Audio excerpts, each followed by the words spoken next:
Ladies and gentlemen, welcome back to the channel and welcome to a wee Q&A live stream Tuesday night. The summer window is well and truly begun. We don't have a lot of great big stories today, but we certainly have a few things to talk about. And as always with these live streams, I'm hoping that you dictate the conversation. I'm hoping that you ask the questions and give us the conversations that should be had. We do have a wee couple of subjects to touch on, and I'm sure we'll get to them. But nonetheless, good to see you. Welcome in. If you haven't already, please make sure to hit like and subscribe. We are so close to 50,000 subscribers. So close. We're like 250 subs away. So if you haven't yet, get your aunties, your uncles, your mas, your dads, your grannies, your grandas, your dugs, your budgies. Get everybody to hit that subscribe button because we're about to become the first Celtic fan-led channel on YouTube to hit 50,000 subscribers. Something I never thought I'd ever say. Anyway, how are we all doing? It's good to see you, Pile, and it's nice to see some of the channel members here as well. John, Alistair, Jackie, Baldy Prick, it's good to see you. I see that I might annoy you here, Baldy Prick, but I'm not as passionate about it as some. But I'm on side with the. I actually deleted a segment from my video today. If you haven't already seen my video today, I touched on this and I deleted it at the last minute because I realised that it's not Celtic's art in the video packages and stuff. It looks as though it's an art piece or a promotional piece that has been prescribed to the club by Como or the organisers of the competition. So it's not exactly Celtic's art. It's not them that's created the art. However, I am on the side of giving designers jobs, giving artists jobs, and not giving it to AI, just as I am in every walk of life. I don't think that machines should be taking people's jobs in supermarkets. I don't think that machines should be taking jobs in any aspect of life. I don't think machines should be taking jobs in art either.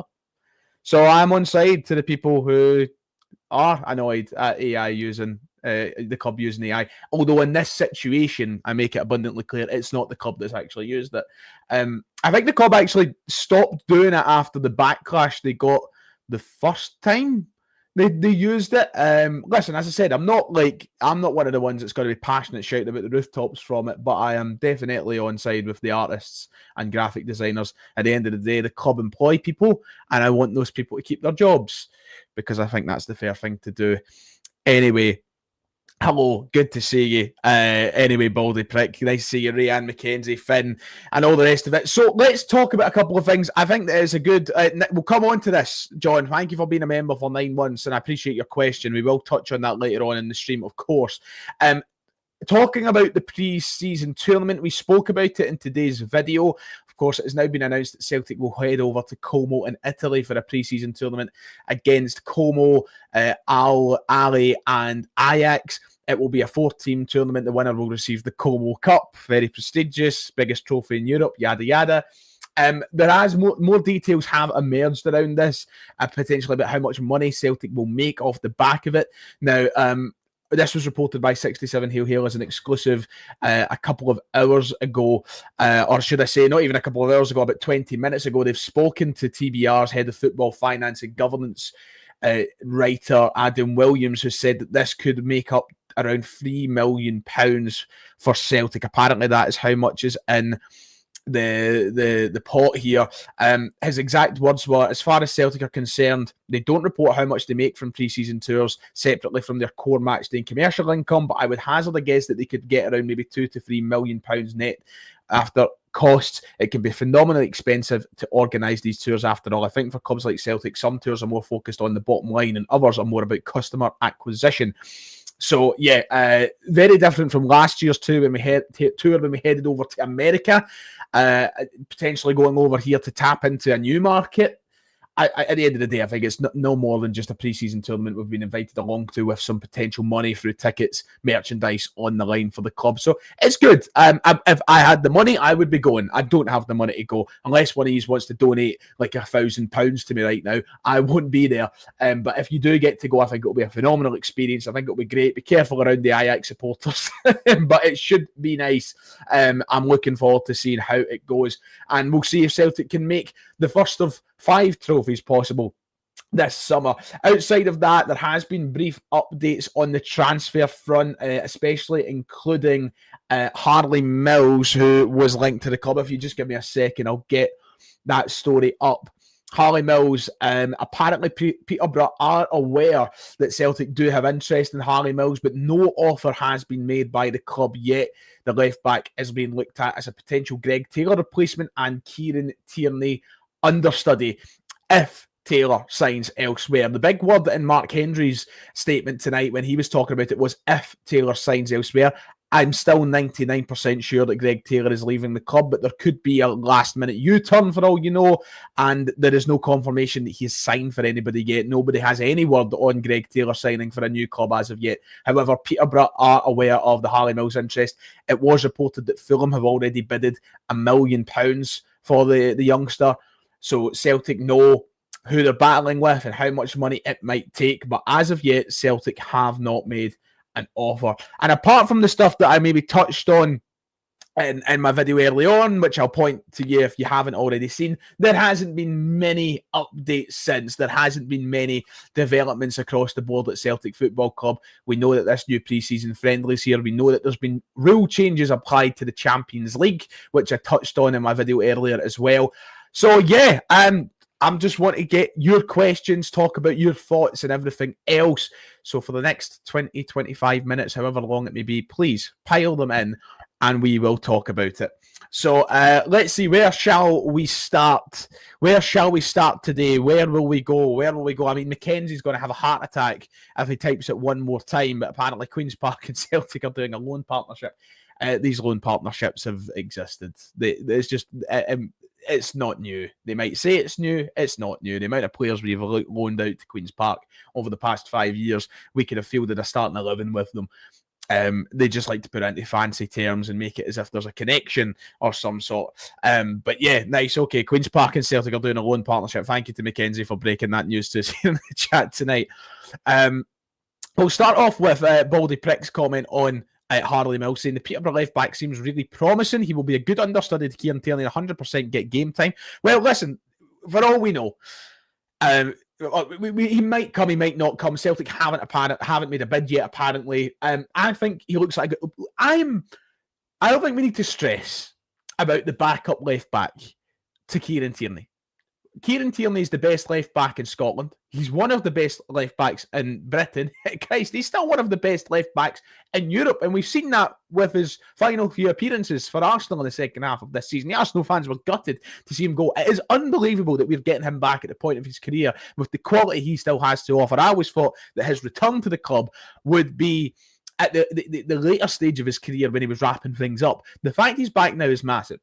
If you get a backup left back that's even semi-capable, they will be fine enough for the job in Scotland. But I do like the idea of having someone who has a bit of youth on their side, maybe, that you can develop into something special. And Harley Mills would probably tick those boxes. So yeah, I agree with you, Baldy Prick. There's a lot of promise in there. We'll see if the club do move on that. But we've already been linked with a few. I think it's hard to read into what ones have a better chance of signing than others because we've already been linked with 2 or 3, and I think that those names will keep coming out over the next few weeks. I don't think Harley Mills will be the last left back we hear about, so it's going to be hard to keep on top of it, but we'll keep on top of it as much as we can. Have I heard any more updates about transfers? No, I've heard nothing at all. I think it's still off season at the club. I think that you're going to have to be patient for another week. People are still on their holidays. As far as I'm aware, Brendan Rodgers could still be on his holidays. I think you're going to have to wait another week before the more concrete things start rolling. We are still really waiting on our first concrete rumour to drop. None of them have been quote-unquote concrete yet. You know, we've heard about Lennon Miller, of course. We've heard about Harley Mills. We've heard about the young Japanese left back. We've heard about strikers and such, but nothing is concrete. It's not as if we've heard that Celtic are in for somebody. And I think that you're going to have to maybe wait until Monday for that. This is still holiday time. For a lot of people, it'll be holiday time for Michael Nicholson. It'll be holiday time for anybody else. You know, it's just natural that people get a week off. And I think that it usually happens typically at the start of June. It's the quietest part of the window. And keep in mind, ladies and gents, just a quick reminder, the transfer window doesn't officially open until the 12th of June. Now, it would be nice for business to have, at Celtic, to have business lined up, ready to strike on the 12th of June. But keep in mind, there is a wee bit of time to go. Adam, thank you for the donation, mate. It's good to see you. Got the wee man a pet Komodo dragon. Got the wee man and pet Komodo dragon subscribed. Hope you're well. You have a pet Komodo dragon? You're at it. I didn't know you had a Komodo. You're at it, Adam. But thank you, mate. I hope you're well as well. Thank you for the donation. It's good to see you as always, Adam. So I seen somebody bringing up the Dyson Maeda contract situation, which I did want to touch on tonight, because we have seen Celtic have obviously posted some photos of Dyson Maeda, which got everybody talking. It got me talking. It got my hopes up that maybe there was something in the works. Let me just take a trip over to Celtic's Twitter. I don't want to be the bearer of bad news. I don't want to be the downer on things. I've lost the point that somebody brought up about Maeda's contract, but let's just pretend that there's a comment on screen about it right now. I wouldn't read into the photos that Celtic have posted too much, and here is the reason why. So if you head over to Celtic's Twitter, right, you will see that Celtic posted this earlier on this evening, 3 hours ago to be precise. Do. We all know what it's meant to be. It's the Maeda chant, and they posted some beautiful photos of Dyson Maeda here. It was pretty out the blue because it was off the back of the Como announcements. It was pretty just out of nowhere. So a lot of people got talking. A lot of people were thinking, "Oh my God, is this the new contract for Dyson Maeda? Is the announcement about to come?" Including me. I quote retweeted it with talk that it could be Dyson Maeda's contract, but it seems like Celtic are going through a trend right now of posting some of the celebration photos. Here's one here of Luke McCowan with a chocolate bar. I think there might have been ones that were dropped yesterday as well, which adds more context if you just scroll down. I think, yeah, here we go. We had the Rio Hatate's trophy day was dropped yesterday. It seems to be a bit of a trend just now that they're just dropping photos of Trophy Day. So we had Rio Hatate yesterday, we had Dyson Maeda earlier on today, we had Luke McCowan tonight, there'll probably be somebody else tomorrow. I don't like to be the bearer of bad news, but I don't think it has any correlation with a Dyson Maeda contract. If I was just to put two and two together, they're just uploading photos. And if that's the case, then admin, you've had a howler, read the room, know that we're all wanting a Dyson Maeda contract and all waiting for word on it. Don't drop us photos and us making us think it's hints, for goodness sake. I don't think it's any correlation. I wouldn't get your hopes up anytime soon of Dyson Maeda putting pen to paper. I mean, remain as hopeful as you like, but I just don't think it's coming until there's a report that drops that makes me think otherwise. I don't think it's happening. All right, okay, that's a shame. I was hoping that you had a Komodo dragon, but thank you for the subscriptions. That's all that matters. Big Rab saying, have I seen the links for Bernabe heading to Spain and making another fee from a selling clause? Any idea the percentage in his deal? When he moved, the thing that I heard was 10%. I think that's just standard business, but there's no confirmation that exists. I think is it Sevilla that he's meant to be going to? I have heard those reports. They've been kind of bubbling away for a couple of weeks now. So I listen. If Celtic get a wee bit of money off the back of it, that's great. That's fantastic. But we'll wait and see when the reports come out how much that could precisely be. We need a brown centre defensive midfielder who isn't afraid to put an tackle and get in the opposition's head. And derbies especially. I feel our midfielders are too soft. We need someone to bully their average midfielder. Well, a lot of people do want a defensive midfielder coming out at this window. Rayan saying, Ryan, do you see we are replacing the wallpapers / tiles, I call them flags, at Celtic Park? I think it's long overdue in my opinion. They should bring back the paradise where legends are made wallpaper tiles. But I seen that literally 5 minutes before I came on my live tonight. I had no idea that was happening. So in case anybody doesn't know, it looks as though they are bringing down the current flag / decoration at the Lisbon Lions stand and Jock Stein stand of the stadium. I don't know if you'd seen it or not. But yeah, it looks as though they're coming down. I don't know if they're just going to replace it with the exact same flags. I actually agree with you, Ryan. I miss the Paradise one. I liked being reminded of all the legends who'd played for the club. And I kind of hope they do bring something like that back and you get the nod to... Because we only have 4 stands at Celtic Park. And one of them's called the Lisbon Lions stand. One of them's called the Jock Stein stand. There is other eras at Celtic that have provided us with legends, and it's nice to be reminded of them, whether it be Paul McStay or Henrik Larsson or Kenny Dalglish or whoever it might be. There's so many different eras at this club. I mean, God, you can go all the way back to the initial days at Celtic, the Willie Mealy era of the club. So yeah, I hope it's something nice and fresh. I kind of grew to really like the ones that were there just now, but they lacked real personality, you know. So we'll see what gets put up in its place. They were only up for a couple of years, you know, compared to the Paradise ones, which I feel like were up for maybe the best part of a decade. You know, these ones have only been up since Ange's second season or something like that, I think. So, yeah, is what it is. Thank you, Aidan, for the donation. Apparently, we're interested in the Stoke boy Manhoef. Yes, I've heard that for a couple of weeks. There's been reports on that a couple of times that Celtic are interested in a bit about him, but I've not seen enough to suggest that there's anything actually serious in it as of yet. So we'll wait and see if it goes anywhere. But I have acknowledged that interest. I have seen it over and about places, Aidan, and we'll talk about it if push comes to shove. Thank you for the donation, mate. Now, I will come back to something that was brought up earlier because I've not spoke about it yet, and I know it's not typically in my style to talk about Rangers and their managers, and I know that this is a Celtic channel, but of course this is a big appointment which will impact the league and of course has implications on Celtic as well and us moving forward with the derby and the challenge for the top of the table. Looks as though Russell Martin is about to be appointed as Rangers manager, and honest, if you want my 100% honest thoughts about it, I think it's the best appointment that they could get.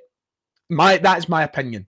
And I know a lot of Rangers fans right now are very, very sceptical, if not, and if they might, you can even stretch that to angry. I think there's a lot of people angry about the appointment of Russell Martin. I don't quite get why. I don't know if it's the Southampton run or it's his time at the club as a player. They had 4 realistic names.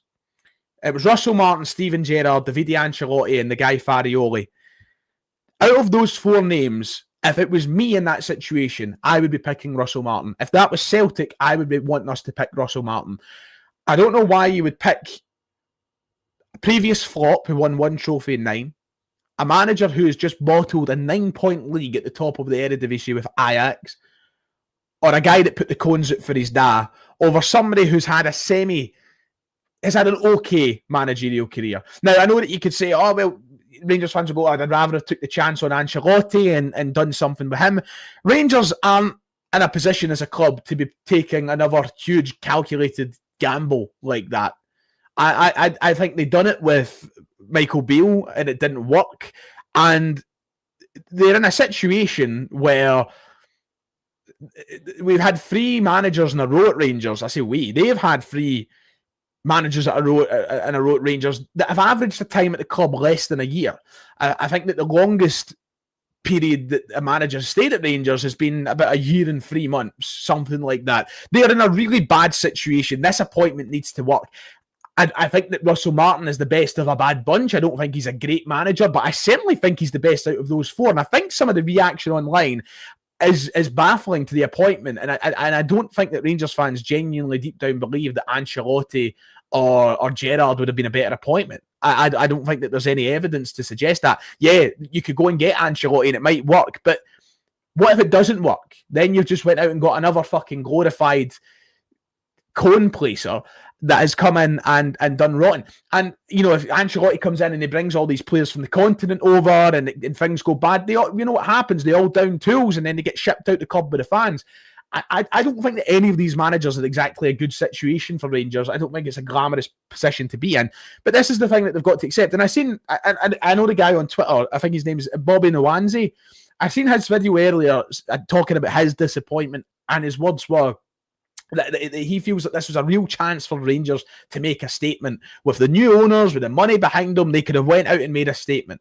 This is where the Rangers fans need to bring in their sense of realistic thinking and just being honest with themselves. Rangers, no matter how many fucking millions are in the bank now, no matter what position they're in with a takeover, it's not a good place to go. The last 3 managers have done significant damage to their careers at Rangers. And you could say maybe unrecoverable damage to their careers. Gio Van Bronckhorst went on to get sacked at Besiktas.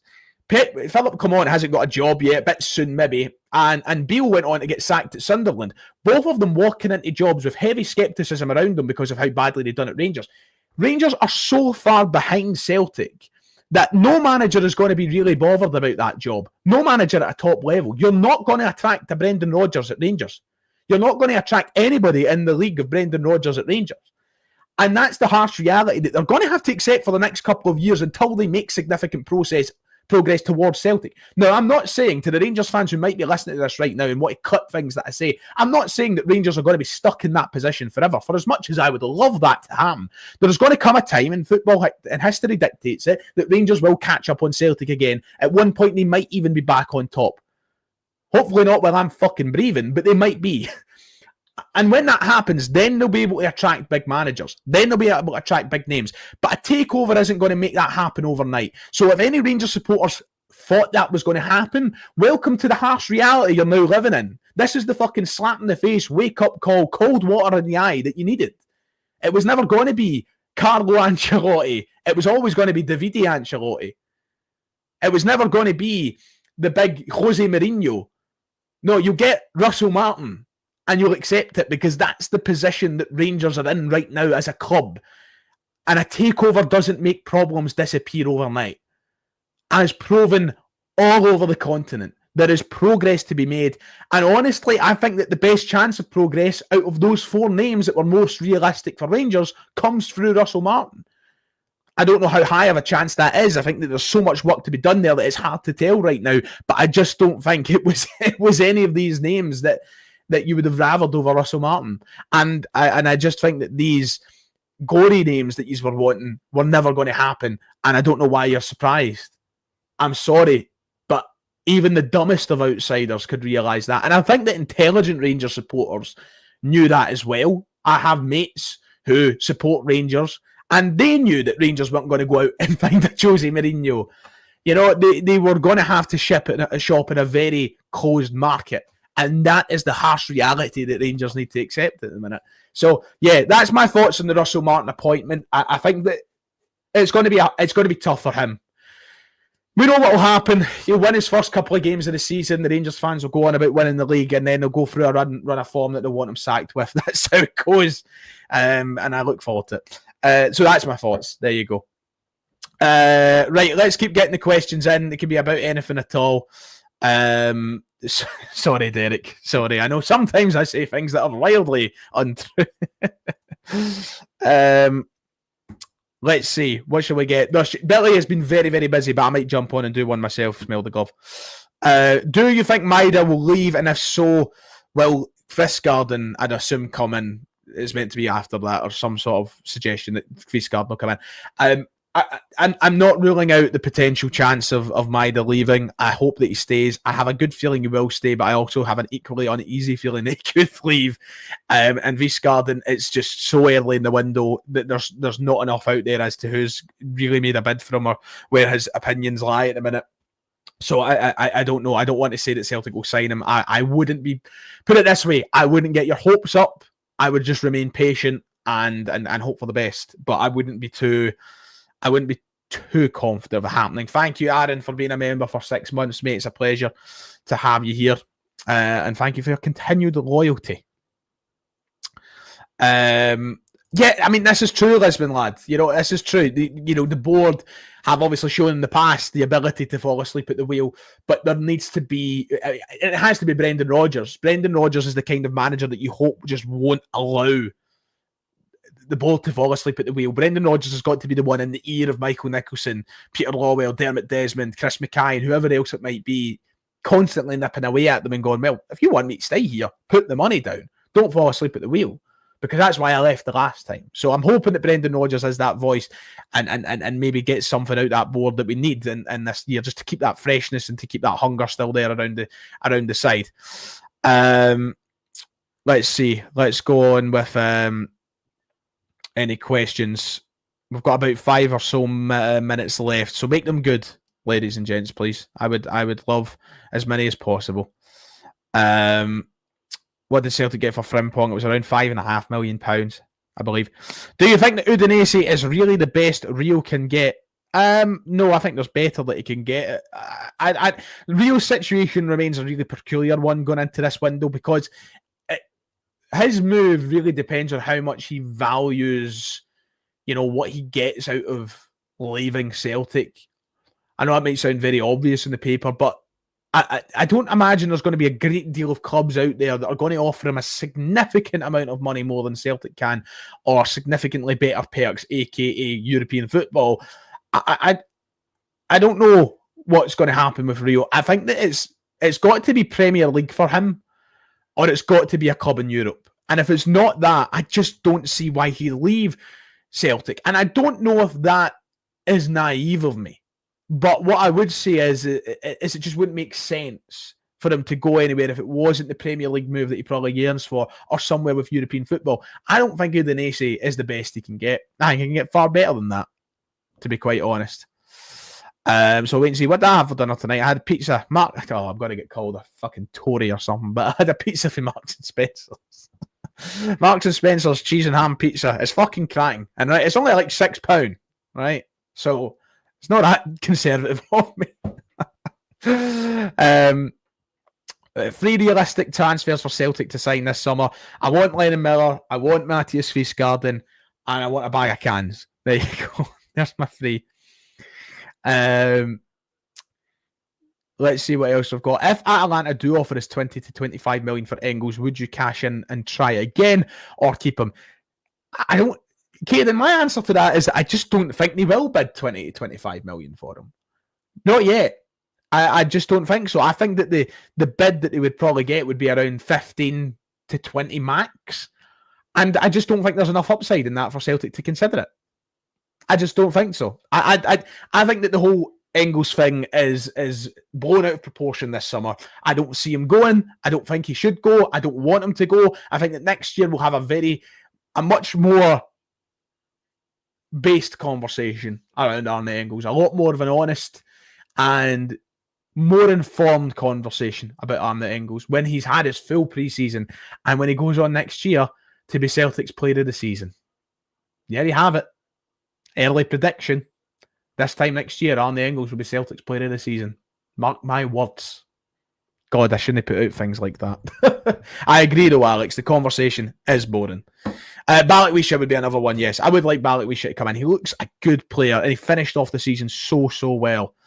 Thatcher's Britain. You couldn't put it better myself, mate. Couldn't put it better myself. What teams are we facing in the Champions League playoffs? I need to go and look again, but there's a few teams have been obviously thrown about. Let me see if I can get the list up. Celtic, UCL playoffs. Let's see. If I can find something. The team Celtic could face in the playoffs. God, articles behind paywalls. I can never remember off the top of my head. It's changed that much that I can't remember. Do you know what? I can't be bothered to try to find it just now. We'll come back to it in the next stream. We've not got long left. I don't want to spend the last few minutes of the stream fucking... Is he injury prone though? Or did he just get one big injury? Let me go and have a look at his injury record. Because when we were talking about him this time last year, there was nothing in my research that suggested that he was injury prone. Injuries happen. Let me have a look. Career, where's injuries? Or does he not have an injuries section on Transfermarkt? Yes, he does. Injury history. Okay, let's see. Right, so yeah, he's got a few that have flagged up, to be fair to him. 3 injuries last season, three injuries. It's kind of bottled all into one, I would say, or 2. A few injuries, I suppose. I wouldn't necessarily call it injury prone. The different areas, Yeah, maybe he's a wee bit. Everybody deserves a second chance. That's what I'd say. Bratislava is one, that's right. I remember that. Thoughts on PSG joining the Lisbon Lions and winning a quadruple? Congratulations to them. I was delighted to see Luis Enrique get the job done at the weekend. So congratulations to them. Your reminder to show the best Celtic teams of our lifetime tier list video. I'm going to write that down. I've got a Sharpie and I'm going to write it down after this. God knows when I'll get it done right enough, but I'm going to write it down so it's there beside me when I know there's a day that we struggle.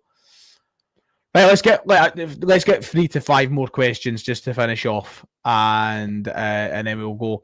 I'm sure there's a chance we can play Maccabi Haifa, who play in Israel. Could you imagine Israel fans in Celtic Park? Do you reckon there'll be trouble? They won't be in Celtic Park because they wouldn't allow them to be there. So I wouldn't worry about it, Paul. I said this in a live stream a couple of weeks ago. If we draw Maccabi Haifa, I would not be surprised if the games get played behind closed doors. And I know we'll all fucking cry about it and we'll all shout and scream about it, but I just would not be surprised if they get played behind closed doors. Oh, God, Thunder Club. I've not even edited it.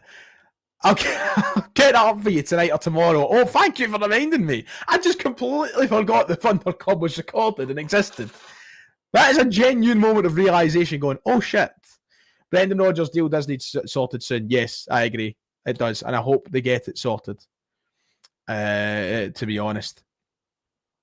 Thoughts about Giakoumakis? Not going to come back to Celtic. Shouldn't come back to Celtic. But ultimately won't come back to Celtic. Will Miller be the replacement to Calmac? I don't think he's the Calmac replacement. I think he comes and plays in the same team as Cal McGregor if we sign him. And let's get one more. Let's get one more. Ryan 118 Politics stream when? Well, if you're part of the 118 club, you should know that we talk about it quite often in there. Welcome back to Glasgow, Russell Martin. You ugly human being. Sorry, that was harsh. Wasn't harsh enough. Right, that's it. Thank you, ladies and gents, for tuning in this evening. It's been a pleasure, as always. We'll be back next week with another one of these live streams. And remember, if you become a member of the 118 Thunder Club, we get some of these streams more frequently. So, yeah, thank you for tuning in tonight. I appreciate it. Send my love. See you next time.